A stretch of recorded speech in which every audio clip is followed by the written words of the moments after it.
파키스탄의 어느 시골에 소 한 마리가 이제 곡식을 가는데요. 뱅글뱅글 돌아가면서 방아를 해서 이제 식량을 갈고 있었어요. 그런데 거기가 보니까 이 소는 눈을 가리고 있어요.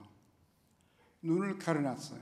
그래서 하도 이상해서 왜 이 소에다가 눈을 가려놨는가 그랬더니 그 농부가 말하기를 소도 생물인지라 이 방아를 가지고 계속 가누라고 뱅글뱅글 계속 돌아가면은 너무 단조로워서 그만 자기 자리에서 돌다가 지쳐서 그다음에 소가 멎어서 안 돌아간다는 거예요.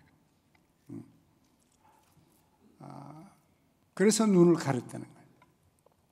눈을 가려놓으면 자기가 어디 가는지 모르니까 계속 간다는 겁니다. 멀리 가는 것처럼 그냥 계속 그렇게 달리면서 가기 때문에 눈을 가려놨다고 그렇게 대답을 하더래요.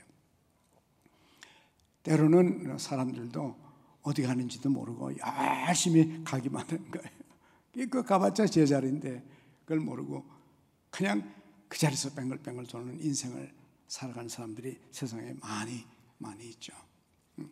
어디로 가는지, 어디서 왔는지, 어디까지 가는지 그걸 전혀 알지 못하는 그런 사람들도 세상에 많이 있어요. 그런데 그 중에 한 명이 해밍웨이, 노벨 문학상을 받은 해밍웨이가 이런 말을 했더라고요. 인생에는 목적이 없다. 인생은 목적이라는 게 없다. 그리고 인생이 어디서 와서 어디로 가는지를 그런 질문을 할 필요도 없다. 그냥 눈 감고라도 계속 차바퀴 돌듯이 돌면 되는 거지. 그런 질문을 왜 하냐? 이분은 참 머리가 좋은 분 아닙니까?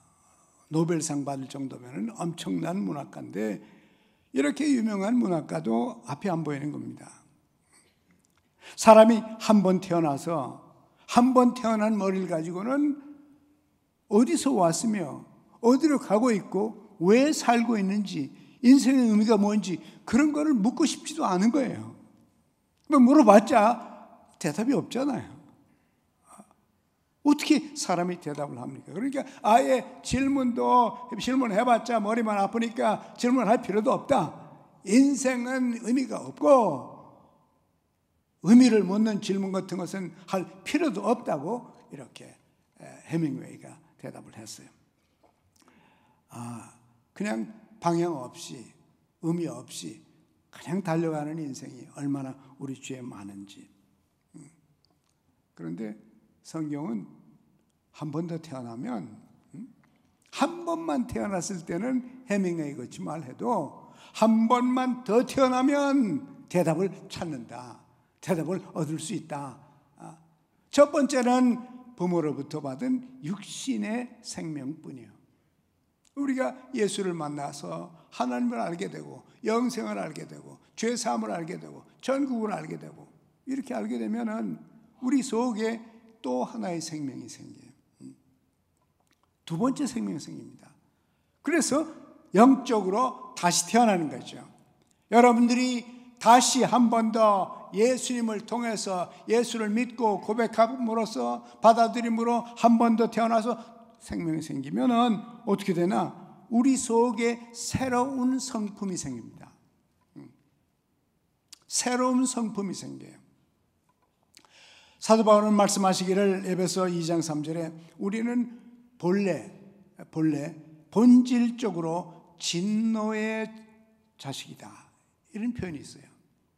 사람 한 번 태어나면은 인간성밖에는 없는 거예요. 그것밖에 없으니까 그냥 사람이 사람으로서 태어나서 받은 그 죄성을 가지고 그냥 살다가 어디서 왔고 어디로 가고 왜 살고 인생의 의미가 뭐이고 우리의 종착이 어디 그런 거 전혀 생각하지 않고 그냥 살다가 그냥 죽어가는 거죠. By nature 이 영어 성경 보니까 By nature we are the children of wrath. By nature, 우리의 본질이 그렇다는 거예요. 본질이 죄성으로 물들어 있는 인간이라는 거예요. 죄성으로 물들어 있으니까 어쩔 수 없이 죄를 범할 수밖에 없고, 죄를 끊을 수도 없고, 죄의 통제 밑에서 빠져나갈 길이 없는 거예요. 왜? 사람은 본질적으로, 본질상, by nature, 우리의 nature가, 본질이 죄성으로 물들어 있기 때문에 거기서 이런 것들이 나온단 말이에요.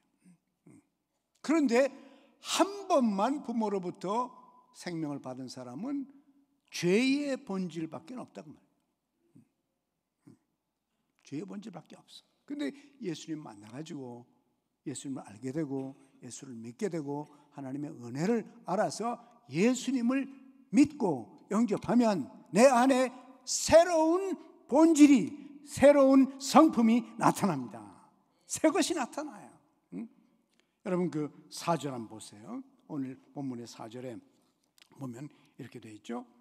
이로써 그 보배롭고 지극히 큰 약속들을 우리에게 주사 이 약속으로 말미암아 너희로 정력을 인하여 세상에서 썩어질 것을 피하여, 그 다음에 뭐라고 그랬어요? 신의 성품에 참여하는 자가 됐다. 그래. 죄성밖에 없던 인간이 하나님께서 내 안에 하나님의 성품을 넣어주셨습니다.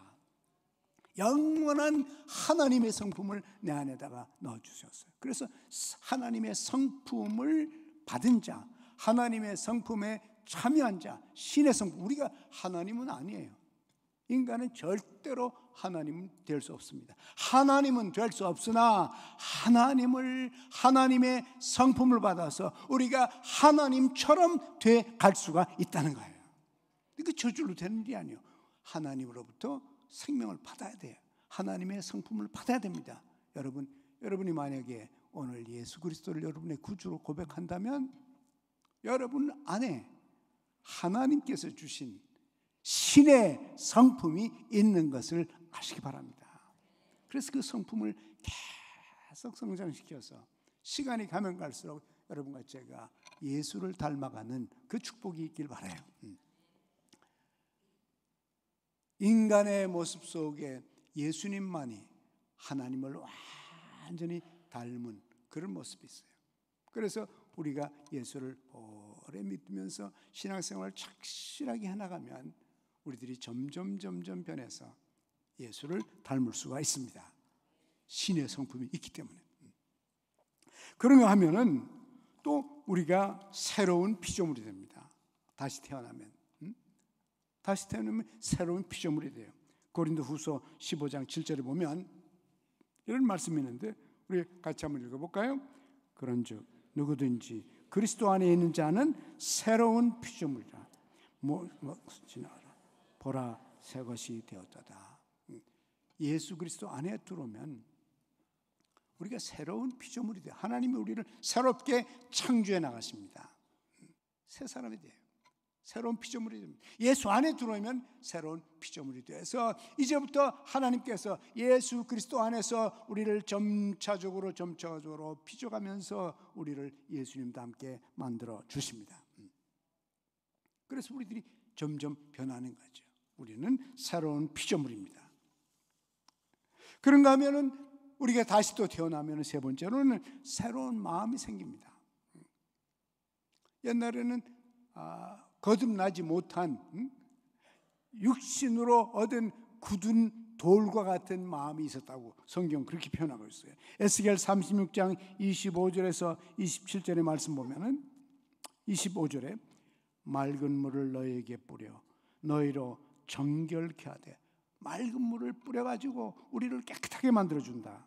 또 너의 모든 더러운 것에서와 모든 우상을 섬김에서 너희를 정결케 할 것이요 맑은 물을 뿌려서 우리를 깨끗하게 씻어주신다 그랬고, 26절에 보면 한번 같이 읽어봐요. 또 새 영을 너희 속에 두어 새 마음을 너희에게 주되 너희 육신에서 굳어진 마음을 제어하고 부드러운 마음을 줄 것이다. 이것은 어린아이와 같이 보들보들한 그런 마음을 우리에게 준다. 그렇습니다. 전에는 예수 믿기 전에 우리는 인간의 마음뿐이요, 죄로 굳어지고 더러워진 그런 마음밖에 없었는데, 이제는 예수님께서 새로운 마음을 주시고 우리에게 새롭게 하셔서 이제는 우리들이 하나님의 음성을 듣고 하나님을 순종하고 싶은 마음이 우리들에게 생기는 것입니다. 그래서 새 마음을 주셔서 굳어진 마음이 이제는 부드러워져서 사람을 사랑할 줄도 알고 용서할 줄도 알고 돌볼 줄도 알고 긍휼히 여길 줄도 알고 또 인내하고 온유할 줄도 알고 겸손할 줄도 아는 부드러운 마음, 아주 좋은 새 마음을 주셔서 하나님의 말씀을 들으면 이해하고 하나님의 손길을 보면 붙잡을 줄 알고 이렇게 점차적으로 달라지는 모습, 하나님께서 우리에게 새롭게 주셨습니다. 우리는 새로운 성품을 받았고 새로운 피조물이요 새로운 마음이 우리 속에 생겼어요. 이 마음을 여러분과 제가 늘 변화시키고 계속 발전시켜서 새롭게 해서 하나님의 선하시고 기뻐하시고 완전한 뜻이 무엇인지를 잘 분별하며 살아가는 축복이 있기를 원합니다. 그런가 하면 예수를 믿어서 우리가 다시 태어나면 새로운 대인관계가 설정이 됩니다. 새로운 관계가 설정돼요. 요한복음 1장 12절 한번 우리 같이 읽어볼까요? 요한복음 1장 12절에 보면 이런 말이 있습니다. 영접하는 자 곧 그의 이름을 믿는 자에게는 하나님의 자녀가 되는 권세를 주셨으니 이는 혈통으로나 사람의 뜻으로 난 것이 아니요 하나님께로 난 것이라 그랬어요. 그러면 영접하는 자, 누구를 영접하나? 예수님을 내 마음에 영접하는 겁니다. 예수님과 나의 관계가 설정이 돼요. 그의 이름을 믿는 자는, 믿는다는 것은 그분을 완전히 신뢰하는 것입니다. 내가 영원한 생명을 받기 위해서 나 자신의 노력과 내 수고와 나 개인의 성품과 내 이런 것들을 의존하는 것이 아니라 영원한 생명을 위해서, 구원을 위해서는 완전히 예수님 한 분만을 신뢰하고 살아가는 것이에요. 그분을 신뢰할 때 그분이 우리에게 영원한 생명이 되는 것입니다. 영접하는 자, 예수님은 갈릴리 사람이요, 그 당시 목수로서 일을 하면서 살아왔었어요. 근데 그저 예수 그러면 기독교의 창시자, 그 정도로 생각할 수 있죠. 제가 중학교 1학년인지 아마 2학년 같아요. 중학교 2학년 때인데 한 번은 학교에서 우리 학생들을 주일날 학교 오라고 그러더라고요. 그래서 이제 제가 담임 선생을 찾아갔어요. 찾아가서 선생님, 저는 주일날, 다음 주일날 학교에 못 오겠습니다. 그러니까 다른 아이들 다 오는데 넌 왜 못 오냐? 그래서 저는 주일날 교회를 가거든요. 그래서 교회 가기 때문에 주일날은 제가 학교를 절대로 못 옵니다. 그래서 그랬더니 선생님이 문학가인데요, 아주 시도 잘 쓰고 훌륭한 문학가예요. 그분이 저를 이렇게 보더니 깜짝 놀래요. 너 다른 아이들 다 오는데 왜 너만 못 오냐? 주일날 한번 교회 안 가면 안 돼? 그래서 아닙니다. 주일날은 꼭 교회를 가야 돼요. 그러니까 저를 이렇게 쳐다보면서 불쌍한 눈으로 보는 거예요. 이 어린아이가, 이 아이가 광신자가 됐구나. 그래서 저보고, 야, 예수는 말이야, 옛날에 그 목수지, 옛날에 유대의 목수고 그 사람이 기독교를 시작은 했지만은 너가 예수를 그런 식으로 믿으면 안 돼. 너가 어떻게 그렇게 예수를 믿냐? 그렇게 믿으면 안 된다. 너 그렇게 광적으로 믿으면 안 돼. 그래. 그래서 선생님이 나를 광신자처럼 보고 얘가 정말 이상해졌구나 그러더라고요. 그 선생님이 한 번밖에 안 태어난 분이니까 알 리가 없죠. 알 수가 없어요. 예수님과의 관계가 없으니까 그분이 누군지를 알지를 못해요. 그래서 내가 그 선생님 보고, 그래도 선생님, 저는 주일날에 꼭 교회를 가야 됩니다. 그래서 학교는 못 옵니다. 그리고 선생님이 이렇게 내가 쳐다보니까 그 선생님이 얼마나 불쌍해 보이는지. 하나밖에 몰라요. 둘을 몰라. 예수님이 목수인 건 알더라고요. 기독교의 창시자인 건 알더라고요. 그러나 그분하고 우리 선생님하고 아무 상관이 없어요. 예수가 그리스도시요 살아계신 하나님의 아들이요, 그분이 날 위해 십자가에 돌아가셨고 내 죄를 다 덮으셨고 나에게 영원한 생명 주셔서 다시 한 번 더 태어나게 하신 분이 아니더라고요. 그분에게는. 그렇습니다. 우리가 예수를 믿어서 구원받아 다시 태어나면 예수님과 나의 관계가 개인적인 관계가 됩니다. 나 개인의 구원자요, 나에게 영원한 생명을 주신 분이요, 그 예수만 생각하면 감동이 와요. 감동이 오죠. 여러분에게도 예수님이 그저 기독교의 창시자가 아니고 여러분 자신의 개인의 영원한 구원자이심을 믿게 되기를 원합니다. 그래서 그분과의 새로운 개인적인 관계가 이루어지기를 간절히 바랍니다. 그런가 하면 하나님 얘기를 들어본 적이 있지만은 그 하나님이 나의 아버지가 됩니다. 그리고 내가 하나님의 자녀가 돼요. 내가 자녀가 되는 그런 권리를 받았다. The right of adoption. 하나님의 양자가 돼서 양자가 된 그 특권과 권리가 나에게 생겼다. 하나님이 아버지가 돼서 우리는 종종 그 아버지를 부릅니다. 하늘에 계신 우리 아버지요, 하나님의 이름이 영화롭게 되길 원합니다. 하나님의 뜻이 이 땅에 이루어지길 원합니다.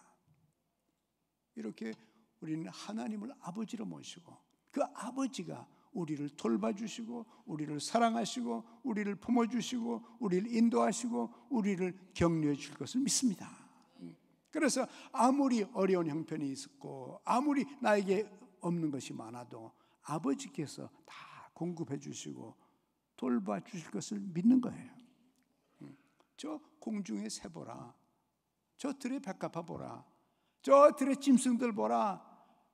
그들의 아버지가 하나님인데 그들도 아버지께서 입히시게 얻은 하물며 너일까 보냐. 사랑하는 자들아, 하늘 아버지께서 너희를 언제든지 끝까지 돌봐 주신다. 이 하나님의 사랑과 돌보심을 여러분이 믿고 살게 되길 원합니다. 하나님이 이젠 아버지니까요. 하나님이 우리의 아버지십니다. 그런가 하면은 새로운 통찰력이 또 생겨요. 새로운 통찰력. 아까 제가 말씀드린 해밍웨이도 통찰력이 한 가지만 있어요. 자기가 한 번 태어난 그 머리로 가지고 생각하는 것밖에 없어요. 누구나 다 그 생각을 할 수 있죠. 그 다음에 세계를 모르는 거죠. 영적인 통찰력이 없으니까는 그냥 아무 의미가 없는 것 같아요. 영의 눈이 띄어지면 이 어려운 인생도 의미가 있어요. 내가 어디서 왔는지 알고 어디로 가는지 알고 왜 인생을 사는지 알고 이 삶의 의미가 점점 달라집니다. 거듭나지 않은 사람은 영적인 하나님의 세계가 보이지 않아요. 그러나 또 이해가 되지 않습니다. 하나님의 생명을 받으면 영적으로 다시 태어나고 영원한 생명과 경건한 삶과 영적인 세계에 대한 이해가 되고 받아들이기 시작합니다. 구원에 대한 고마움이 있고 삶의 기쁨이 있고 삶의 의미와 목적이 생기고 심지어 인생의 고난과 죽음마저도 새로운 의미를 갖게 됩니다. 그리고 하나님께서 우주와 역사와 내 인생과 우리 모두를 통치하고 계심이 보이기 시작합니다. 그렇습니다. 심지어 어려운 인생마저도 그저 전에는 어려움으로 끝났지만 이제는 그저 어려움으로 끝나는 것이 아니요, 욥이 말하는 것처럼 이 모든 시련, 불과 같은 시련을 거치고 나면 내가 앞으로 더 단련돼서 정금과 같이 빛나리라 새로운 생각을 해요. 왜? 하나님께서 이 어려움들을 통해서도 우리를 연단하시고 더 순수하고 더 깨끗하고 더 빛나게 가치 있는 인간으로 만들어 주신다는 겁니다. 하나님을 사랑하는 자, 곧 그 뜻대로 부르심을 입은 자들에게는 모든 것이 다 합해서, 모든 것이 다 합해서 선을 이룰 것이다. 생각이 달라집니다. 통찰력이 생깁니다. 사물을 보는 눈이 달라져요. 전에 우리가 하나님을 알기 전에는 내 남편이 버스간에서 만난 남자예요. 그러나 예수 믿고 나면 하나님께서 예정하시고 선택하신 하나님의 은혜야. 우리 아들들 볼 때 아이고 안 날라 그런데 이게 나가지고. 그런데 예수 믿고 나면 달라져요. 옛날 사고방식이 점점 변하고 이제 똑같은 건데도 새로운 사고방식들이 자꾸 나타납니다. 나타나서 모든 게 다 새로운 의미를 우리에게 주고 새로운 목적을 주고 새로운 기쁨과 새로운 감사를 우리에게 주기 시작합니다. 전에는 이 몸도 내 몸이요, 나 한 사람의 몸입니다. 그러나 이제는 그저 내 몸이 아니라 하나님의 성전인 걸 알게 돼요. 이 내 몸이 어머니 아버지가 주신 몸인데 이 몸이 예수를 믿게 될 때, 예수를 영접하면 새 몸이 돼서 하나님의 성전인 걸 알고 내 속에 예수 그리스도가 계시고 내 안에 성령님 계시구나, 이걸 알게 됩니다. 그래서 과거 언제보다도 우리의 몸을 잘 돌보려고 그래요. 이상도 내 거 아니니까. 먹는 거, 마시는 거, 쉬는 거, 운동하는 거, 모든 것을 더 정성을 들여서 우리 자신을 돌보는 그런 축복이 새로운 통찰력 때문에 일어나기를 원합니다. 그뿐만이 아니라 우리가 다시 태어나면 새로운 도덕적 성향이 생깁니다. 도덕적 성향이 생겨요. 에베소 4장 22절에 보면 옛사람의 모습이 보입니다. 옛사람의 모습이 보이는데 거기 보면 너희는 유혹의 욕심을 따라 썩어져가는 구습을 쫓는 옛사람이었다 그래요. 예수를 알기 전에는 그건 옛날 사람이요, 예수를 알면 새 사람이요. 우리는 새 사람, 새로운 생명을 받아서 하나님의 생명을 받았고 하나님의 성품을 받아서 새롭게 변하고 있는 사람들입니다. 그래서 23절에 보면은 새 사람이 나타나는데 하나님을 따라 의와 진리의 거룩함으로 오직 성령으로 새롭게 되어 하나님 따라 의와 진리의 거룩함으로 지으심을 받은 새 사람이라고 그랬어요. 여러분이 예수를 믿으면은 옛 사람이 아니에요. 예수 믿고 그전 사람이 아니고 이제는 여러분과 제가 새 사람이 되었습니다. 새 생명을 가졌어요. 하나님의 자녀예요. 새로운 경향이 우리 속에 생겼어요. 그래서 25절을 보니까 그런즉 거짓을 버리고 각각 그 이웃으로 더불어 참된 것을 말한다 그럽니다. 옛날에 거짓말했다, 그건 옛날 얘기요. 이제는 내가 만난 내 사람들이, 이 모든 사람들이 내 형제 자매요. 그렇기 때문에 이제는 진실을 말하는 것이 달라지죠. 거짓에서 참된 것으로 변합니다. 분을 내어도 죄를 짓지 말며 해가 지도록 분을 품지 말고. 우리가 화날 때가 있죠. 그래도 화가 나도 죄를 짓지 아니하고 또 해가 지기 전에 다 문제를 해결하고 우리가 잘 수 있다. 새로워지는 겁니다. 점차적으로 우리는 새로운 도덕적 경향이 생겨요. 새로운 사람이 새로운 습관으로 새로운 모습으로 변합니다. 예수를 믿으면 새로운 도덕적 성향이 생겨요. 우리가 잘 아는 어거스틴이라는 사람 있잖아요. 어거스틴이 32살까지는 아주 망난이에요. 아주 못되게 굴었어요. 그리고 부모의 마음을 많이 상하고 결혼도 안 했는데 아들을 낳아가지고는 또 이름은 하나님의 사랑하는 자라는 이름을 또 붙여놨어요. 그렇게 살았습니다. 아주 망신스럽게 살았어요. 그런데 어느 날 자기 동네 지나가는데 옛날 널트나들 술집 앞을 지나갔어요. 들었는데 그 술집 여자가 그렇습니다. 어거스틴, 왜 요즘 우리 집에 안 들려요? 그러니까 어거스틴 하는 말이, 옛날 어거스틴은 죽었어. 나는 새 사람이 됐어. 이렇게 말했다 그래요. 그렇습니다. 우리가 예수를 믿으면 옛날 사람은 죽은 거예요. 이제 우리가 새 사람이 되어서, 이제 새 사람이 됨으로 말미암아서 우리는 새롭게 변하고 있습니다. 점점 변하고 있어요. 새로운 성품을 받았고, 새로운 피조물이요, 새로운 마음을 받았고, 새로운 관계를 형성하고, 새로운 통찰력을 가지고, 새로운 도덕적인 경향성을 가지고 점차적으로 새롭게 변하는데, 여러분과 제가 예수 그리스도를 닮아가게 될 것입니다.